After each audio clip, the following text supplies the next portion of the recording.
FasTrax Cars. I'm Kevin Matlo. I got John here, an old friend of mine, who's got an absolutely incredible 1995 Jeep Wrangler that's built as an homage to the 1993 Jurassic Park film. John, welcome to my channel. Thank you, and thank you for having me. Tell me a little bit about your Jeep. Well, this Jeep is a 1995, as you said, Jeep Wrangler. It's not the Sahara edition as it was in the 93 movie, but it's got all the fixings and features that you would have found on the 93. Excellent. Let's start from the very beginning. When you got into this, now you've had a lot of different cars. He's very much a car enthusiast like I am.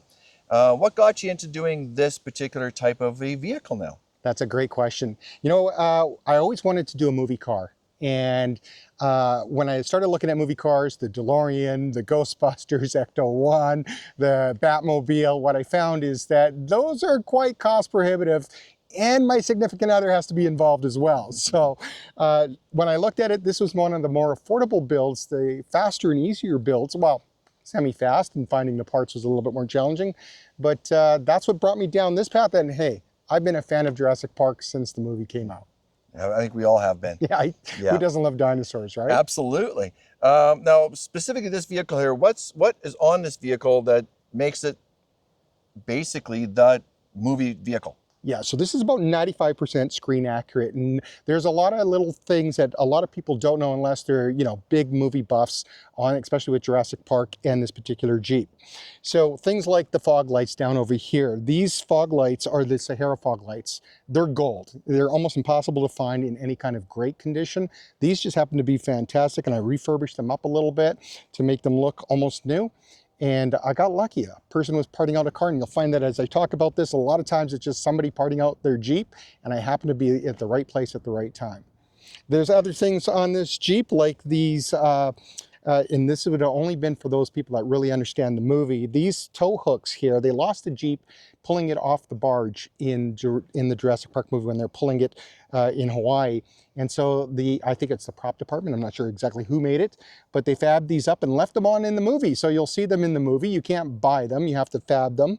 And an interesting side note, these were fabbed up by one of the first female indigenous too ironworkers in Canada. Happens to be a good friend of mine's mom who fabbed those up for me. Excellent. This here is a Ramsey replica winch. It's not an actual Ramsey winch, but it's made to look like it, and it looks pretty much like it. I think it's just this diameter is just slightly larger. Mm-hmm. Other things that you'll find are things like the original wheels. I ended up getting those off a Jeep Cherokee, because they're kind of hard to find in decent shape. You can find them, but finding them in decent shape.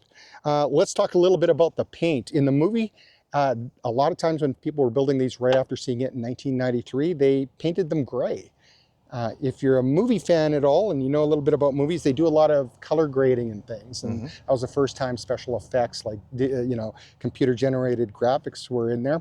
And so you lost the color, which is a sand beige, a metallic sand beige. And that's what this is a metallic sand beige.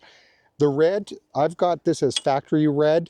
There's debate. We don't actually know what the color was in this. A lot of people say Ford Racing Red, which looks very close to the poppy red. So mine was poppy red to begin with, and so I just left it as that poppy red. And then we've come over to this wonderful large hoop antenna or whip antenna. This is something that's, you know, a classic on the Jeep. If you're going to have one of these Jeeps, you've got to have the large whip antenna. There's a long story I won't get into about how I actually ended up getting this shipped to Canada. It cost me more in shipping than it did. Thank you, tariffs. And then over here we've got the 1990 amber fog lights on the back. There's no rhyme or reason to have fog lights on the back of your Jeep, except for the fact that, and I'm just reading the tea leaves, because I have a bit of a creative mind too.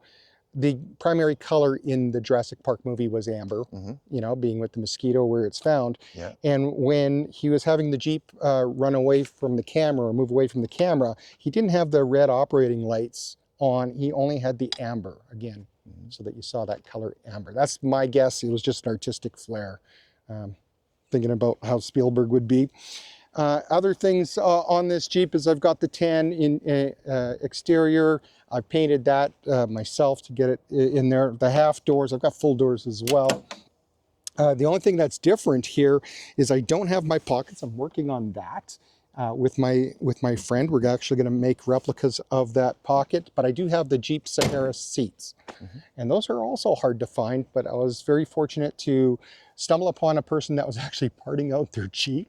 Yeah. And it was in rough shape. I'm not gonna lie. This thing had been through the swamp, and not this one, but the Jeep that had the right seats. And he was selling it as one, like a side-by-side for hunters.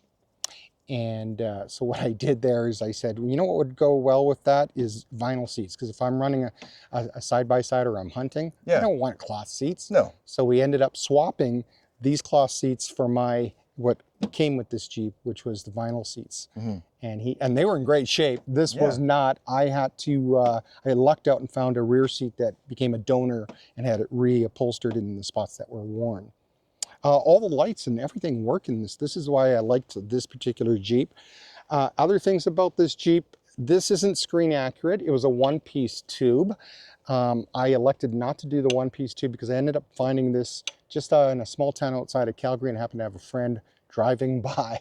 And I said, would you mind picking this up for me? So he did. And he said he could have fabbed it up for me. And I said, well, maybe down the road when I get the screen accurate lights. These aren't the screen accurate lights. They look like it. It's a bit of a homage again. In the video game, they have 5 lights across. In the movie, they had 4. And they're actually marine lights. Yeah. And so what I did is I put the 5 because they had the 5 spots on there, and lucked out and found those lights as well.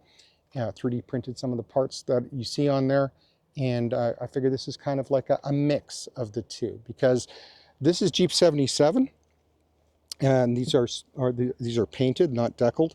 And Jeep 77 is not in the movie, which means it could look like anything. That's right. Every Jeep in the movie, if you remember, was different. Yep. Nedry's had the soft top on there with the lights. The one that you see Dr. Alan Grant and them drive at the beginning didn't have lights on there. It was a hard shell with the dome on it too. Oh, and that was the Explorer. Explorer, yeah. And so there was all different numbers, a lot of different vehicles. Each vehicle seemed to be different. The one that they got chased with the T-Rex didn't even have a roll bar because they were going to crash into a tree, and so they couldn't have a roll bar because that would defeat that. So they all look different. They all had a different purpose. So 77, that's this purpose. Yeah, absolutely. And what engine's in this now? Let's go back to the actual mechanics of this vehicle. What's in here as an engine? Great question. Now, in the movie, it was a 4-liter inline 6, and I unfortunately didn't have that. And swapping this out is a little bit more problematic. It's not as easy. But this is actually the 4-cylinder 2.5 liter. Now, it was in great shape and it all runs fine. So I was thinking, you know what? There's no point in changing or swapping it out. You probably noticed as we were walking around, it did say 4.0, and that's only because I'm building a replica of the movie. Yeah. And so it had 4.0 in the movie, hence the 4.0 logo, but it's actually a 2.54.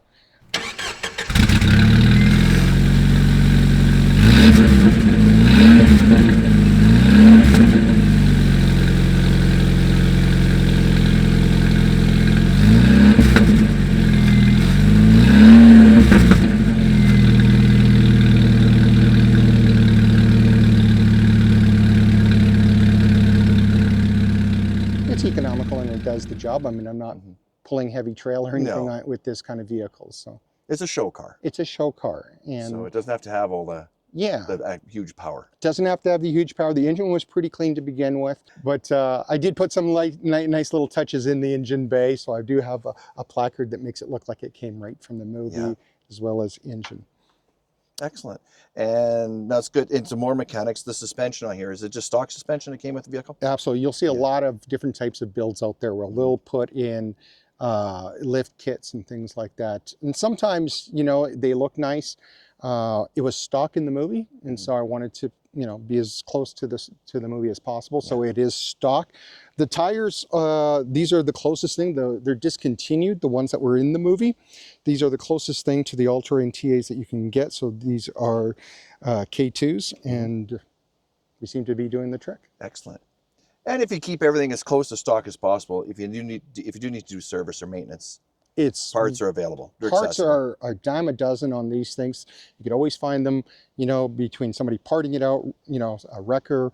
I see them constantly on Marketplace where somebody's just getting rid of their Jeep, and you can always find a part. So that's kind of the nice thing. Some parts are a little bit harder to find. Like I said, the light bar, you know, the winch and lights and things like that are a little bit harder to come by because there are a lot of fan builds out there now, as I found out. I'm part of the JP Motor Pool group as well. And so I know that that's a huge community. And so if you see one, I wouldn't hesitate too long in getting it. Yeah, absolutely. It's going to get snagged by a fan for sure. Absolutely. Brakes are just standard discs all around. Everything is pretty much stock. And that's the beauty. You know, one thing I learned about Jeeps is that, you know, believe me, I love all kinds of Jeeps and I love the modifications. I love looking at them. It's like an airbrush artwork on your car. Looks fantastic. It's beautiful. I love looking at that. I'll admire it. But it's not everybody's cup of tea. Right. And therefore the market becomes a lot smaller and shorter. So the more you modify these Jeeps, it's harder to find that niche market. Yeah. And so everybody wants a stock one because they want to transform it to whatever that is, whether they want to lift it, mod it, replicate it. Yeah. You know, that's what you want to start with, a clean slate. Yeah. That's what everybody wants. That's fantastic. And the Jurassic Park logo, is there a licensing issue with having those on there, or is it just pretty well public domain now? That's a great question. I do not know if it's public domain on the Jurassic Park logo. So these came from 401 Graphics, who work very closely with the JP Motor Pool group and finding out like things like the angles of the striping and the color codes and all that sort of stuff.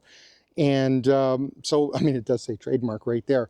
We don't, as part of the JP Motor Pool group or any, you know, cosplayer or fan group, you don't represent the organization. So I'm not a part of Amblin. I have nothing to do with Michael Crichton, who wrote the book, or Steven Spielberg, who made the movies.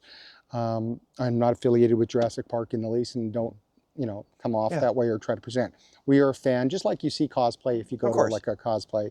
And so we don't charge for display or try to make money or profit from it. And I think that's what keeps us in that gray area. Absolutely would. You bet. Yeah. Is there anything else you want to talk about that I've missed?